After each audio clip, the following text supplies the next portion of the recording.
Moet sê, ek was die laaste 2 weke nogal redelik bekommerd met die siekte wat ons ou gemeentetjie geslaan het, maar met die genade en die liefde van die hand van die Here en die gebede, is julle almal vandag sommer weer 100% gesond. So julle gaan nou na hierdie diens hou saam met my tekkies aantrek, hardloop ons 10 kilos, né? Amen, prys die Here. Kyk hoe kyk julle my nou so aan. Nee, regtig, ek dog julle is nou gesond. Hoor nou, kyk die negativiteit van, ai jene. Mense nou, ek het verlede week 'n vraag gevra. Wie kon onthou wat die vraag nog was? Wie was die eerste persoon wat iemand uit die dood uit opgewek het? En dit was Elia.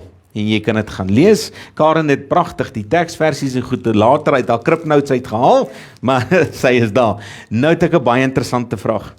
En ek en my vrou, maar sy mag hom nie antwoord nie.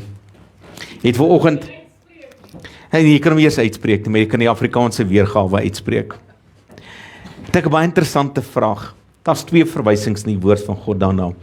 Wat is die langste naam in die Bybel? Nou dink ons, né? Wat is die langste naam in die Bybel? En as jy hom vertaal na Afrikaans, het dit 'n baie interessante betekenis. En dit is die kind. Die naam is die kind van 2 baie bekende, of 1 baie bekende persoon in die Bybel. En as jy wil vir my vra, dan gaan ek vir jou sê, dit is die 3de boek in die Ou Testament, wat Matteus is. Ek hoop dit help jou, ek hoop ek het hom vir jou 'n bietjie afgebreek. So die een, ek los dit aan die einde van die diens, moet nou nie op jou Kripnotes Google gaan nie, dit gaan nie werk nie, los die selfone, so hierdie chocolate is tot aan die einde van die diens hoor, so as ek, nee, moet nie Kripnotes uithaal nie, amen, so, as ek amen gesê het, en die diens is verby, is jou kans om die chocolate te kry, ook daarmee heen, maar dit is nogal baie interessante vraag, en ek moet vir julle sê, daar's 2 verwysings en 2 name wat dieselfde lengte is, maar ek soek spesifiek na een, want hy het 'n baie mooi betekenis. Baie interessante betekenis. Julle het hom neergeskryf? Ja, een in 'n titel.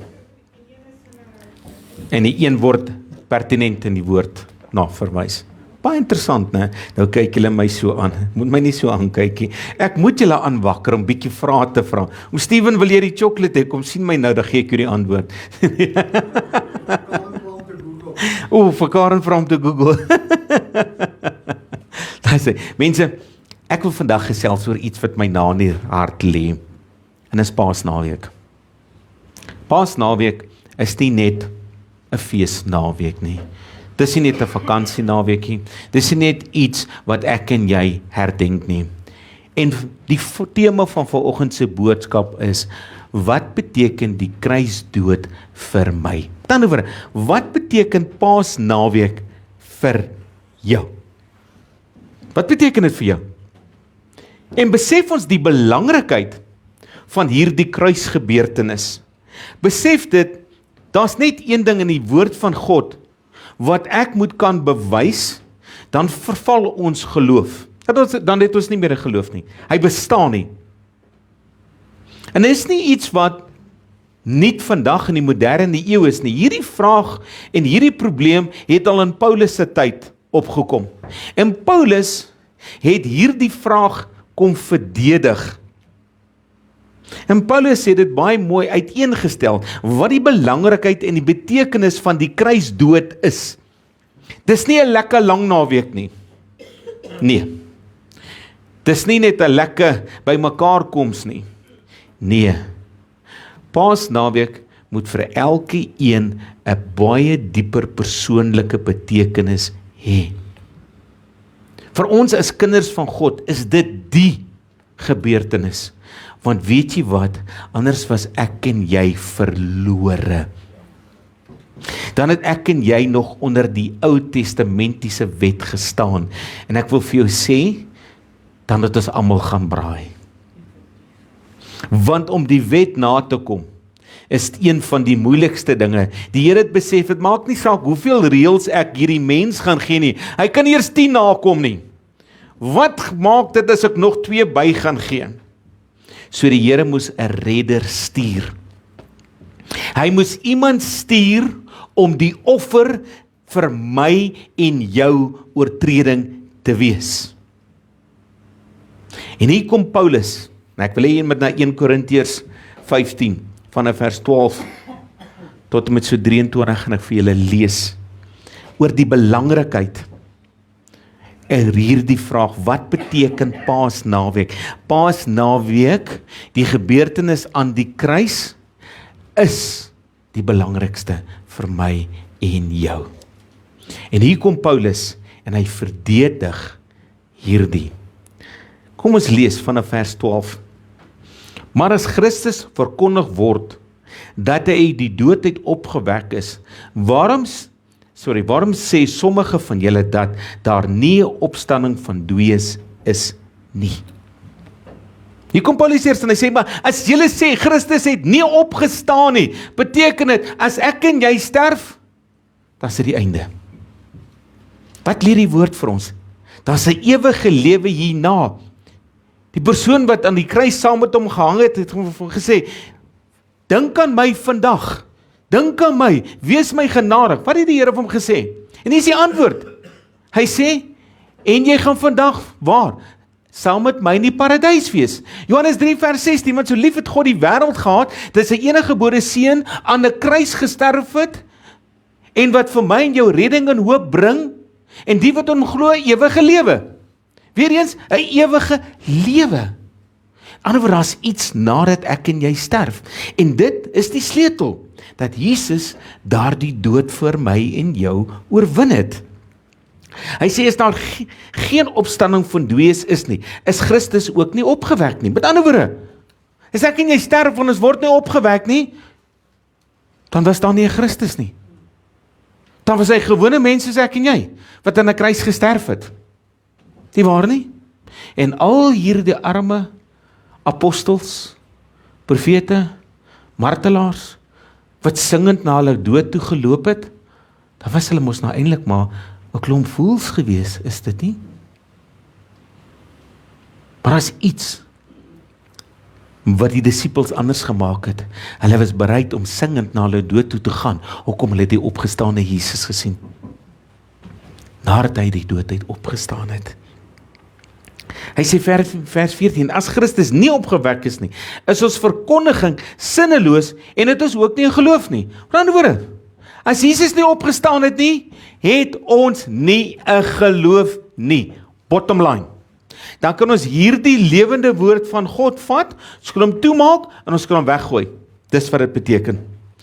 Dis so belangrik, Paasnaweek is.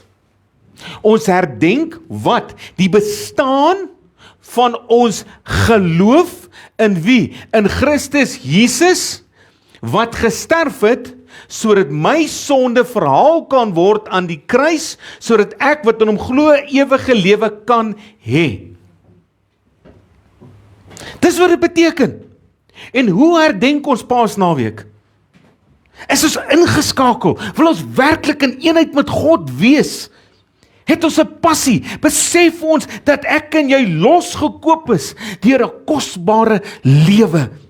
Die lewe van 'n goddelike wat mens geword het. En my kom loskoop het. Besef ek dit? Leef ek dit uit? Dis wat Paasnaweek beteken, en gaan kyk hoe herdenk ons dit. Kyk hoe sê ons dankie vir die Here. Ek sê nie jy moet op jou knieë gaan en die hele tyd net dankie, dankie sê nie. Nee. Maar ons gesindheid moet reg wees. Ons moet ontvanklik wees. Ons moet weet wat die prys betaal is vir my en jou. Daar het bloed gevloei. 'n nuwe verbond vir my en jou, om my ewige lewe saam met God te kan beerwe. Hy sê vers 15, boonop word ons as valse getuienis vir God bevind, omdat ons teen God getuig het, dat hy Christus opgewek het, wat hy dan nie opgewek het nie, as dit so is, dat dooies nie opgewek kan word. Met ander woorde, wat kom Paulus en hy sê, ons sê, Jesus het nie opgestaan uit die dood uit nie. En as ons dit nie geval is nie, maak ons God tot 'n leenaar. Wow, het jy al dit raak gelees? Dat wanneer ek en jy nie glo in die kruisdood en die opstanding van Christus Jesus nie, dan is my lewe nie daarvan getuig nie. Wat doen ek? Ek maak God tot 'n leenaar. 'n lewende God maak ons tot leenaar. En Paulus sê dit. Want as dooies nie opgewek word nie, is Christus ook nie opgewek nie. En as Christus nie opgewek is nie, is julle geloof vergeefs en julle steeds in julle sonde. Anderswoorde as ek en jy nie glo in die kruisdood van Christus Jesus nie, lewe ek en jy nog onder die wet. Dan is daar nie vir ons genade nie. Dan word ons volgens wat? Die 10 gebooie geoordeel. En steek maar jou hand vandag op, as jy kan sê, ek kom al die 10 gebooie na. Wie van ons kom dit na? Kom nou. Baie dankie om Koos, ek sien jy het opgegaan, maar ek wil sê, wow. Ja. Vers 18. Dan is ook diegene wat in Christus ontslape het, verlore. Anderswoorde, wat beteken dit? Dan die wat reeds gesterf het, is dood.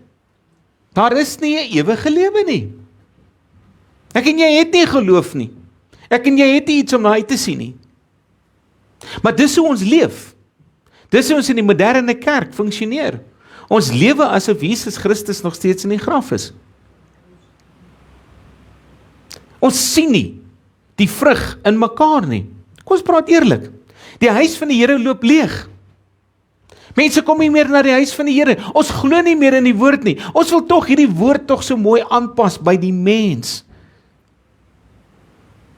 Maar as ons werklik besef wat die kruisdood beteken, sal ek en jy niks uit hierdie woord uit wil verander nie. Ek het geen begeerte om dit te wil verander nie, want ek weet wat die prys vir my betaal is. Hy sê verder, vers 19, indien ons hoop slegs vir hierdie lewe op Christus gevestig is ons bejammerenswaardig van alle mense. Maar nou, Christus is opgewek uit die dode, die eerste van die ontslapenis. Hier kom Paulus en hy sê, as Jesus nie opgewek is nie, is ek en jy verlore. Ons het niks. Ons is gone. As ek in jou kop neerlê, is dit verby. Daar is nie vir ons hoop nie. Maar hy kom en hy sê, maar Christus is. Hy het nie gesê onseker of iets nie. Hy kom en hy sê dit met 'n baie duidelike gesag. Christus is opgestaan en hy leef. Daarom is daar vir my en jou hoop. Hy kom nie en hy is onseker nie. Paulus is baie seker van sy stelling hier. Hy sê dit, hy is opgewek.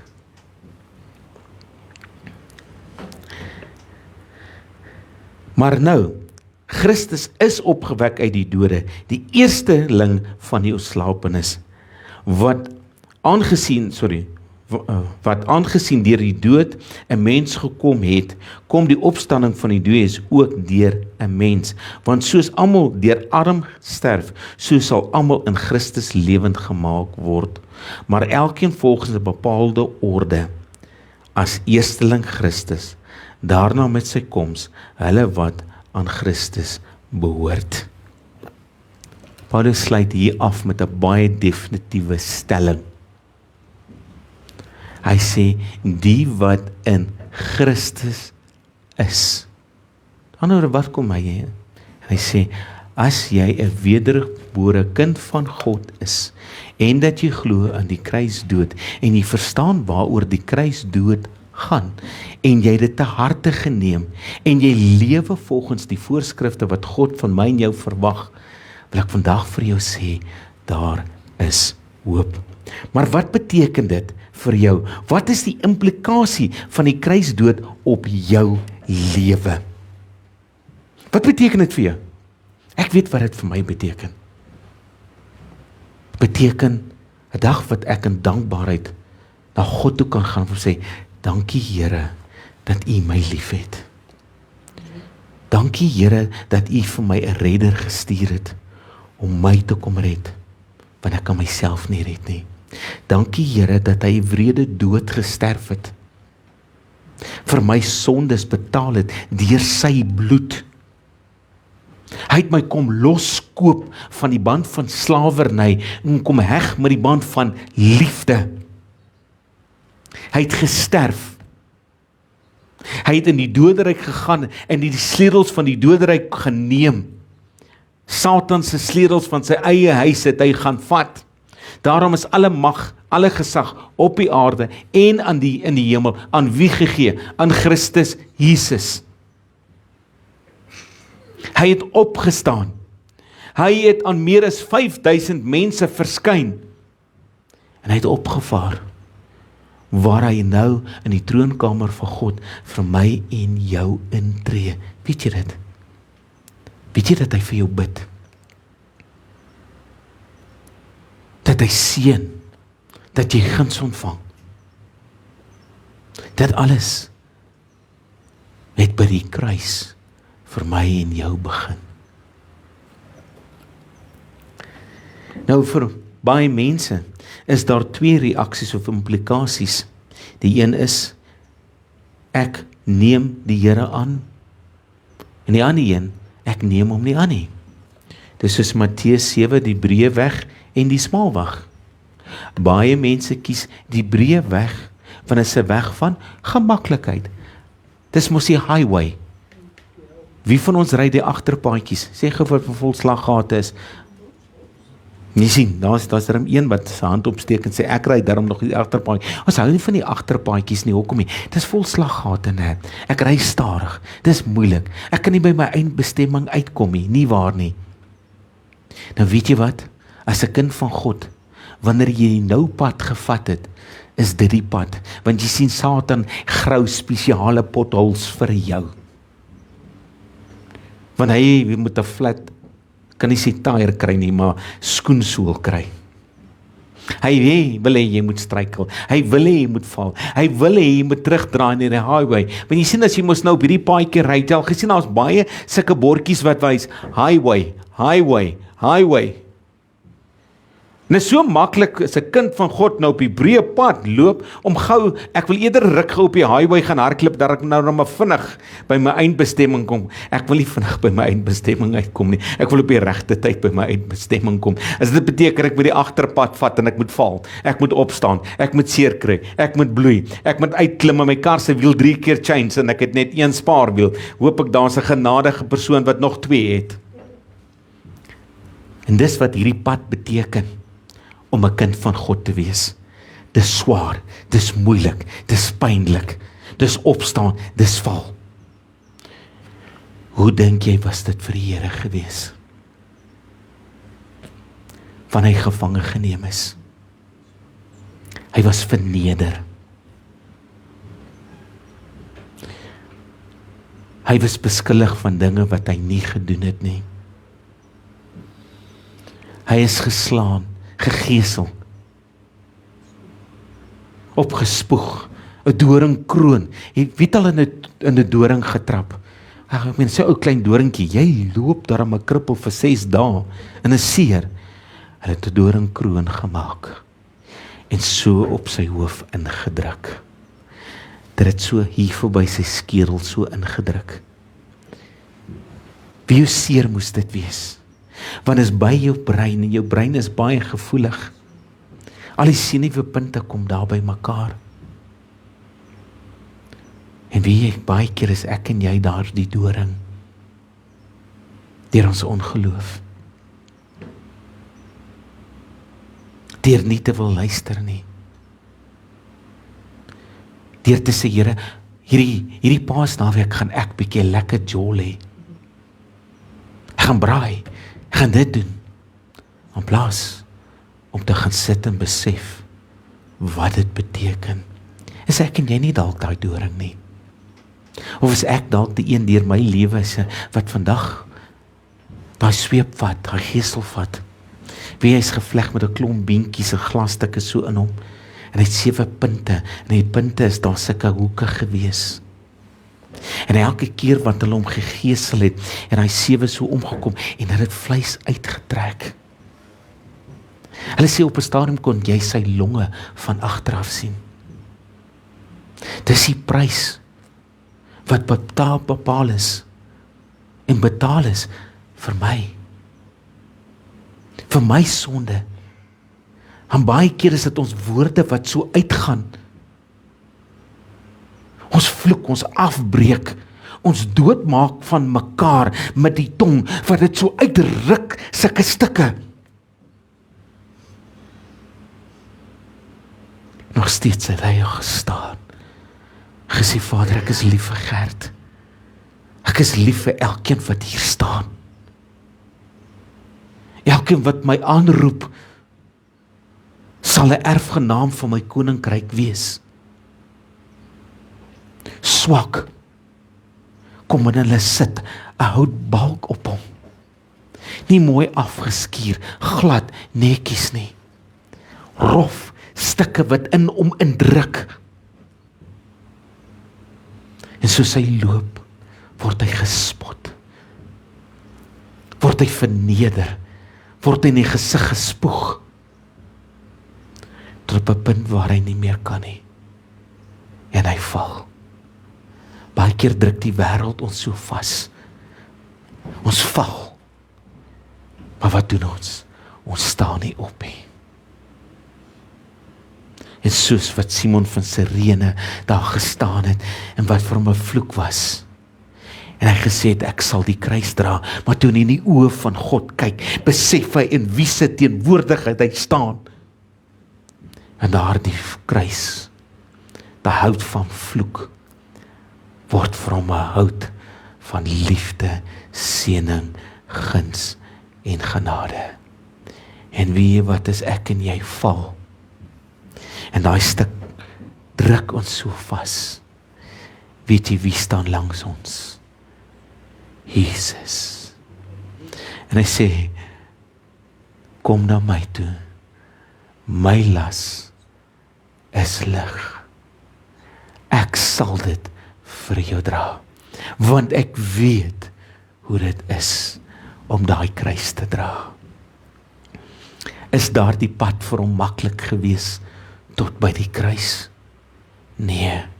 Kon hy die highway gekies het? Ja, hy kon. Maar hy het verkies om die harde pad, vol klippe, vol pyn, vol seer, vol smart, vol vernedering, te dra, sodat ek en jy 'n pad kan hê van hoop. Daai pad was nie 'n mooi gladde teerpad nie. Het al gedink met daardie kruis wat hy so gedra het, elke tree druk daar klippe, skerp klippe deur sy voete. Dis baie keer my en jou sonde wat so in hom insteek.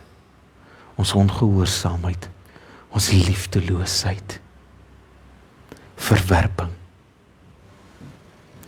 Maar hy het gekom en hy het oor dit geloop, sodat ek en jy die oorwinning oor dit kan kry.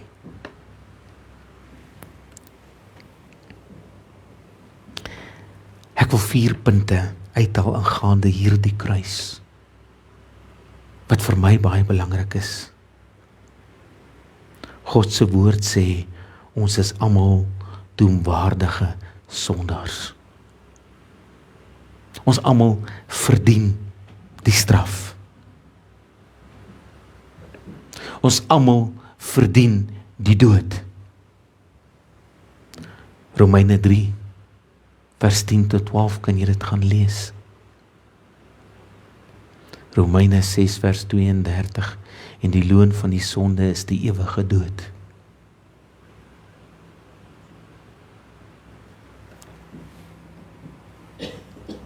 Sondaars, tweede punt, kan niks uit hulle eie krag doen om hulle self te red nie. Ek en jy kan onsself nie red nie. Jy kan nie. Jy kan by die werk jou uit situasies uitpraat. Ek het baie in die polisie met situasies gepraat, broer, ek kon praat. Maar as een situasie, wat jy jouself nie uitgepraat gaan kry nie, dis die dag voor jy voor die troon van God gaan staan. Ons het 'n redder nodig, ons kan onsself nie red nie. Efesiërs 2 vers 9 sê dit, jy kan jouself nie red nie. Ons het hulp nodig gehad. God het gesien die wêreld kan homself nie meer help nie.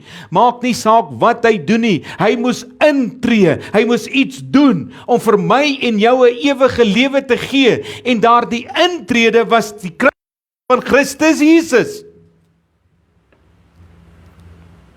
Hoekom? Sodat ek en jy saam met God kan leef. Vir ewig. Maar dit gaan ook beteken dat ek en jy iets moet doen. Ek en jy moet onsself verloon. Wegdraai. Christus Jesus aanneem as ons persoonlike verlosser en saligmaker. Wanneer ons daardie dag herdenk, daardie kruisdood herdenk, moet daar selfondersoek by my en jou wees. Is ek waar God wil hê ek moet wees? Het ek myself verloon? Dit beteken, nie ek is 'n stuk vloerlap, dit beteken, ek het myself oorgegee aan Christus Jesus, nie meer my wil nie, maar U wil, Here. En ek wandel en probeer die geregtigheid van God nastrewe. Wanneer ons dit herdenk, moet jy vandag vir jouself die vraag vra, is ek daar waar ek moet wees, dit wat God wil hê? Of het ek foute? Ons almal het foute. Maar as ons dit bely, en dit was die eerste kruiswoord van Christus Jesus, Vader, vergewe hulle. Dis die sleutel van God se koninkryk. Here, vergewe my. Ek het hard geval in hierdie pad. Ek is jammer. Koning Dawid het ons die resep gegee. Werklike berou. Christus is gebore en gekruisig en uit die dood het opgestaan om verlore mense van hulle sonde te verlos. Ek en jy het 'n redder nodig en hier kom God die Vader en hy gee sy seun. Hy sê, hier is die paaslam. Hier is die offer wat ek vir julle gaan slag. En wat dan gebeur het met die kruisdood? Hy het 'n lewe geneem vir my lewe. Sodat ons wat in hom glo, die ewige lewe kan beerwe.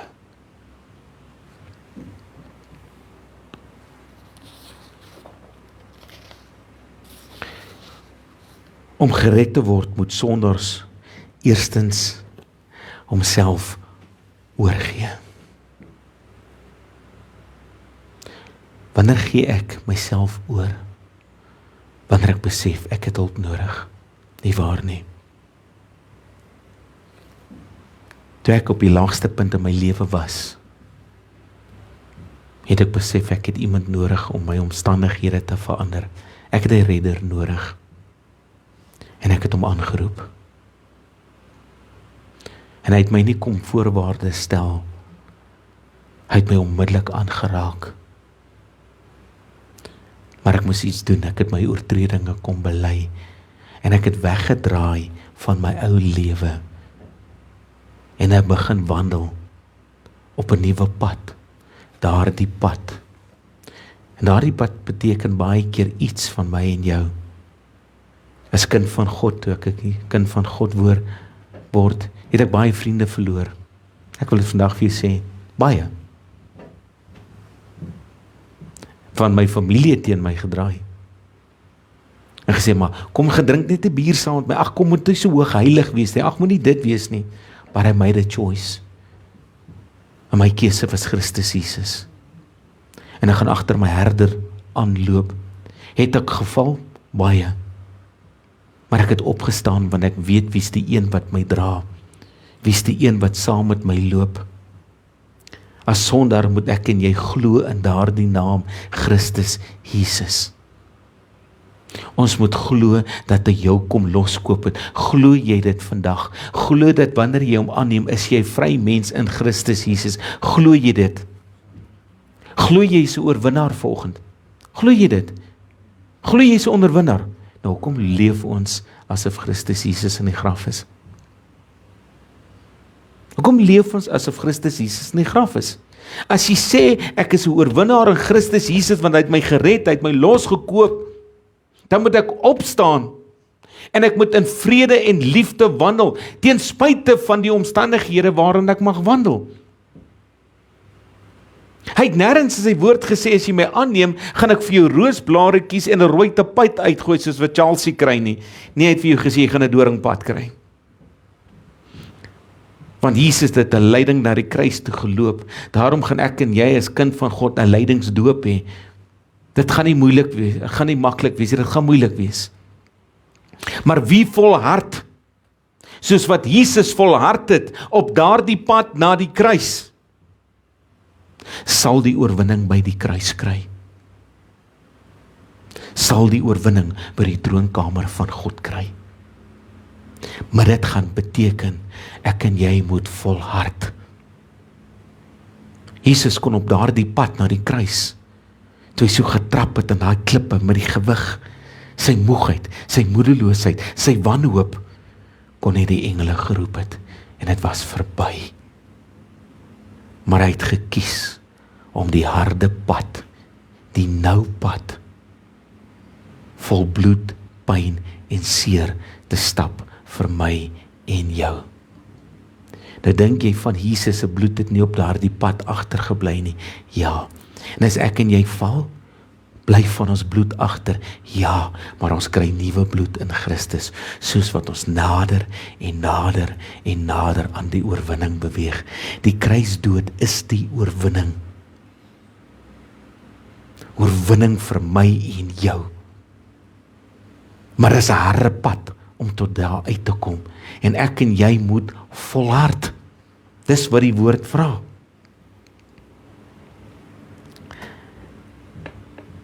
Om gered te word, moet sonder God se woord glo en in Christus Jesus in Christus Jesus in hulle harte innooi. Johannes 16 vers 31. Ek en jy moet oopmaak en sê, Here, kom in my. Kom met alles in my. En ek wil 'n paar aspekte aan die kruis uithaal. Eerstens, die kruis, daardie houtkruis, beteken niks. Ons kyk te veel in die kruis. Het jy al gesien, mense loop met 'n kruisie so om hom, het jy al gesien? En as daar iets gebeur, dan hou hy die kruis. Nee, dit beteken niks. Glo aan die een wat aan die kruis gehang het. Ek kan bid nie die kruis nie, ek herdenk die kruis. En ek sien die simboliek, ek sien my Here wat vir my op Golgotha gesterf het. Die houtkruis het geen krag nie, maar die persoon wat aan die kruis gehang het, alle mag, alle gesag, alle autoriteit is aan hom gegee. Daar's mense wat tog daar in Israel gaan hulle, dan gaan koop hulle so kruisie, dan sê hulle, dis die oorspronklike kruis, hout van Jesus waarvan hierdie kruis gemaak het. Hoeveel mense het al daai gekoop? Miljoene. En nou loop hy met hierdie houtkruisie, ek word beskerm. Die houtkruis kan my nie beskerm nie. Die een wat aan die kruis hang, alle mag, alle gesag, alle autoriteit is aan hom gegee. Hy beskerm my. Ek sien 'n kruis wat my herinner aan die persoon wat daar gehang het. Dit herinner my aan 'n instrument van teregstelling, 'n wrede dood van God se seun Christus Jesus. Hierdie mooi prentjies wat ons sien van hoe Jesus lyk asof hy tog daarna uitsien om te sterf, is nie die sterf van Christus Jesus nie. Dit herinner my aan die gruusaamheid van sy dood waarmee ek losgekoop het. Die gruusaamheid van die sonde in my lewe, wat op daardie oomblik toe hy sterf, weggewas is. Skoon. Daarom moet ek na die persoon kyk, en nie na 'n kruis nie.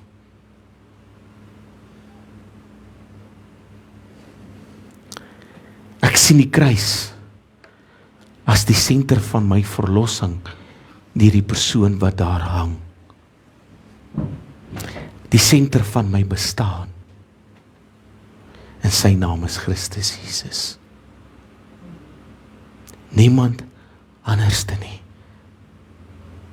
Ons is so geneig om die kruis vas te kyk, dat ons vergeet om die persoon raak te sien wat in die kruis gehang het. Want hy is die volmaakte offer gewees vir my oortredinge. Hy het my losgekoop. Vir my beteken die kruis en Paasnaweek die volgende: verlossing van my oortredinge. Elke keer wanneer ek Paasnaweek of nagmaal gebruik, sê ek met 'n dankbare hart: Here, dankie. Dankie dat U my kon verlos het van myself, my sondige natuur. Want ek het U nodig. Ek het U nodig. Hy herinner my volgende aan 'n ewige lewe. Ek weet ons almal is hier tydelik. En ons strewe om in geregtigheid te lewe, om eendag God se koninkryk te beerwe. Dis waarna ek strewe. Ek is tydelik hier. Hierdie liggaam gaan vergaan. Maar jy gaan 'n verheerlike liggaam ontvang, wat vir ewig gaan lewe. Ons is net reisigers op hierdie aarde. Maar ek wil ewig saam met God in sy koninkryk lewe. Dit beteken ek het werk om te doen. Ek moet glo in die woord van God, ek moet bid. Ek moet my gedeelte doen om daardie ewige lewe te kan beerwe. Dan sien ek die kruis en ek sien Jesus Christus hierdie Paasnaweek as dit verby is, as 'n nuwe lewe in Christus. Jy weet, die gebeurtenis in die kruis bestaan uit 3 stadiums. Weet julle dit? 3 stadiums. Wedergeboorte, 3 stadiums. Doop, 3 stadiums. Weet julle dit? Die eerste 3 kruiswoorde is in die dag. 1 kruiswoord in die aand, of toe die skemer gekom het, toe die duisternis gekom het.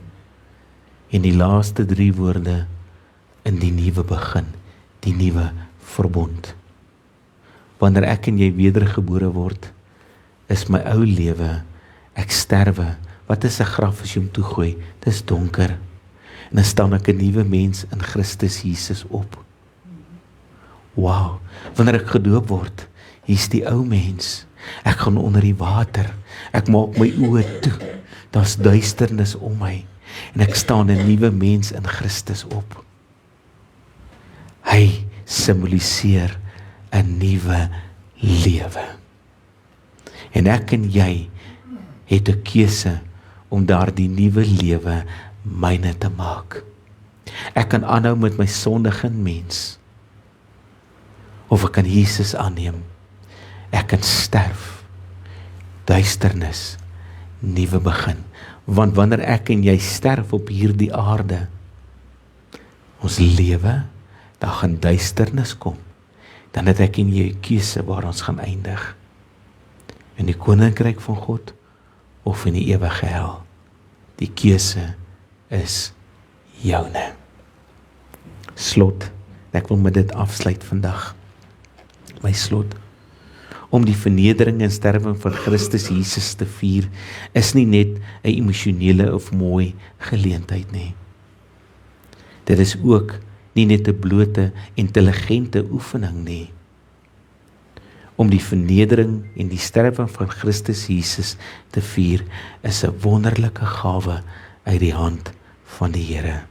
Deurdat ons wat in Christus Jesus glo, saam met hom hoop en 'n ewige lewe kan ontvang. Deur hierdie gruwe kruisdood kom daar iets moois. En dis wat jy moet sien. En hierdie lewe op aarde is nie altyd maklik vir 'n kind van God nie. Gaan kyk na die vroeëre disippels, hoe hulle gemartel is. Maar as iets wat mooi uitgestaan het, 'n lig wat so helder geskyn het, mooier as goud self. En dit was Jesus.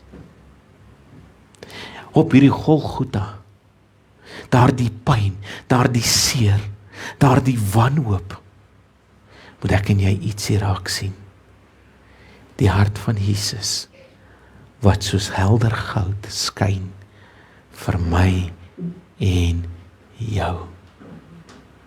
Die mooiheid aan die kruisdood, 'n ewige lewe saam met hom in sy koninkryk. Mag dit die aansporing wees, wanneer ek en jy deur moeilike tye gaan, wanneer die donker, die duisternis ons oomring, mag ons die hart van Jesus sien, wat helder gloed, soos daardie dag aan Golgotha, waarmee hy ons kom loskoop het, deur sy liefde. Amen en amen. Kom ons sluit die oë. Liefdevolle Vader, Here, ons nader U mooi troon van genade en liefde deur U Seun Christus Jesus. Ja, Here, ons nader die belangrikste tyd vir ons as kinders van U, Here. Here, maar ook 'n tyd, Here, waarin elkeen van ons weer moet stil raak, Here. Here, waar elkeen van ons voor hierdie kruis moet gaan staan, Here. En vir myself vra, Here, wat beteken dit vir my? Here, ek wil ook nie meer in die kruis vaskyk nie, maar ek wil in U vaskyk, Here. Here, daarom bid ek vanoggend, Here, dat elkeen wat hierdie boodskap hoor, Here, dat elkeen opnuut ondersoek in sy lewe gaan doen, Here, in dit wat nie van U is nie, uit ons lewe te verwyder, Here. Here, sodat ons in die regte verhouding onder die kruis, Here, kan staan, Here. Sodat ek en elkeen wat vandag hier is, weer kan opkyk na die persoon aan die kruis en met 'n dankbare hart voor God kom staan en sê, dankie, Here, dat U my so lief gehad het. Here, dat U Seun gestuur het om my te kon loskoop. Here, mag ons ondersoek doen, Here.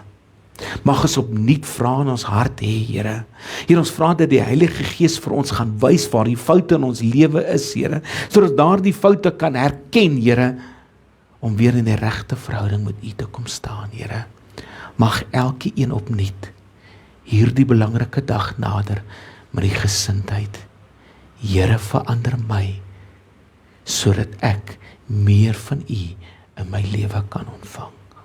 Dis my gebed, tot eer en verheerliking van die liefdevolle naam, die naam van Christus Jesus. Amen en amen.